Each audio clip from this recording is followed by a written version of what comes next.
हो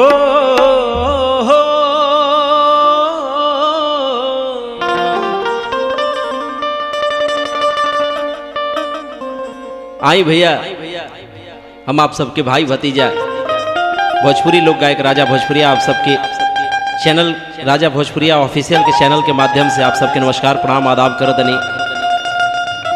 आ देखी चैत के महीना में ई पहिल का एल्बम सम्राट स्टूडियो जगदीशपुर के माध्यम से आप सब लाइव सुनतनी सभे देखतनी।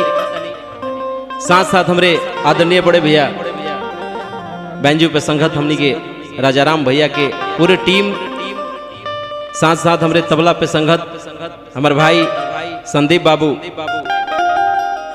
उनकर साथ हमनी के देतनी अजीत भाई। सबके हार्दिक स्वागत अभिनंदन भाई चैत के महीना में। आई देखी एक जनी कि नया नया गौना भई रहता राजाराम भैया, वो अपना पति से परेशान हो गई पहिल के रात में। वो जानत रही कि हम बड़ी घर बढ़िया हमारा मिल गई बा, लेकिन बिहाने भैला चल गई बड़ी खेत में। औरतिया कोना भाव में कहतरी, कैसे कहतरी, आज की अब ना कटाई राजाऊ, आज अब ना मिसाई राजाऊ।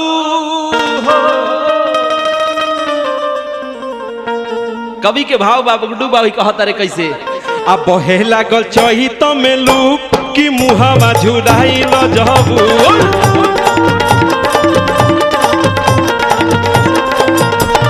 बहे लागल चही तो में लूप की मुहावा झुराई राजाऊ।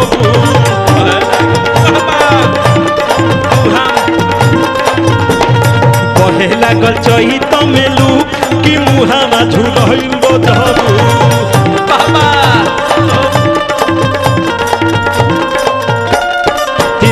छिटाई राजाऊ ना गेहुआ कटाई राजाऊ।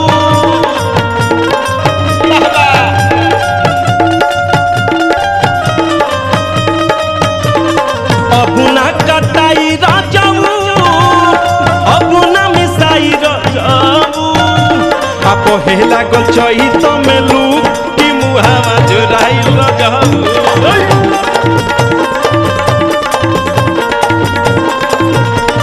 देहिया से छूटेला पसीना न हंसुआ धराई राजाऊ।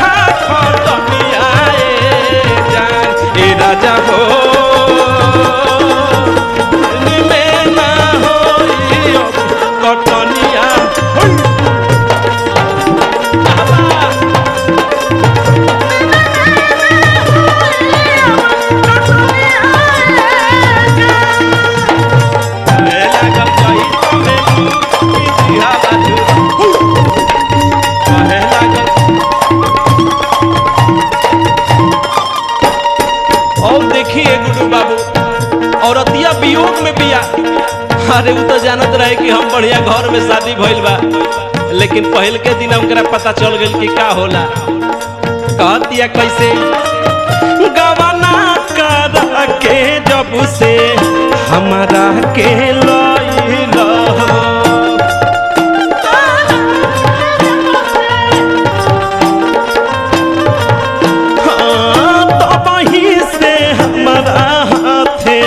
हसुआ धरइला।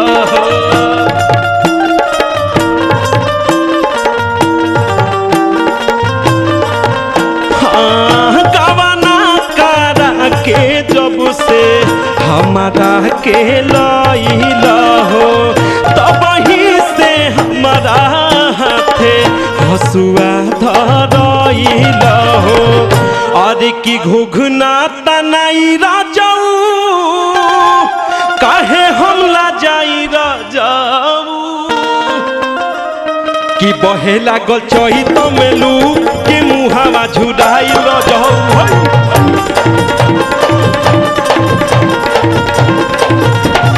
बहे लागल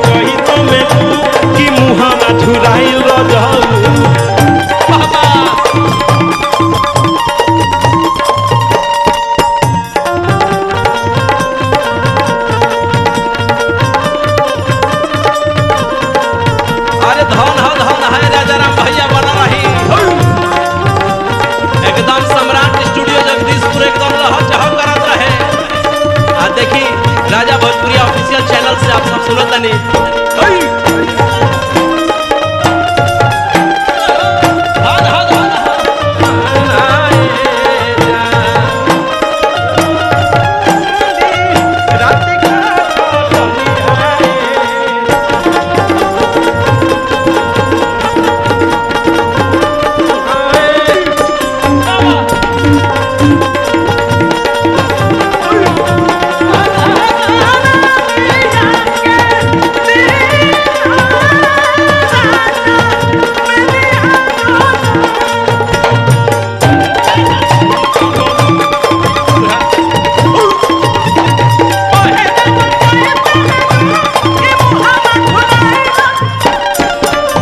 अब देखी जब 1 साल हो जाता ए गुड्डू बाबू, जब लड़का फैका हो जाता तब तो वह धंधा रहता।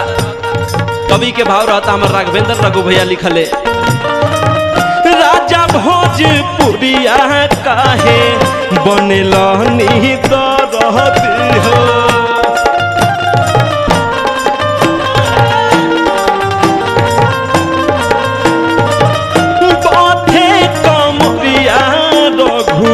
मलना हरती हो।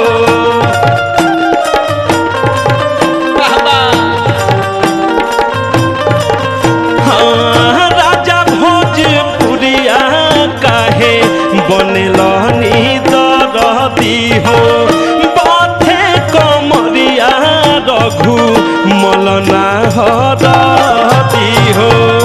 आदि खानावा पकाई राजाऊ आलई का खेलाई राजाऊ। हे राजा राम भैया एकदम वियोग में भी कहती है कैसे कि खानावा पकाई राजाऊ आलई का खेलाई राजाऊ।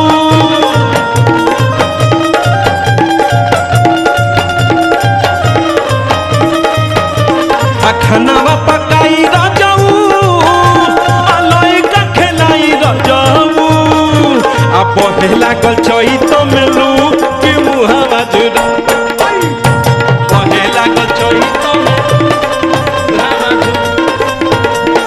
बहे लागल चैत में लू कि मुहावा झुरहे राजाऊ।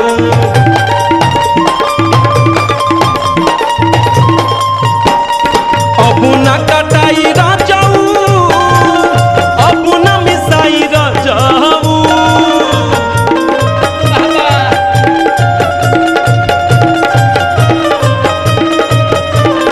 अब ना कटाई राजाऊ, अब ना मिसाई राजाऊ। आ बहे लागल चैत में लू कि मुहावा झुराई राजाऊ। बहे लागल चैत में लू कि मुहावा झुरा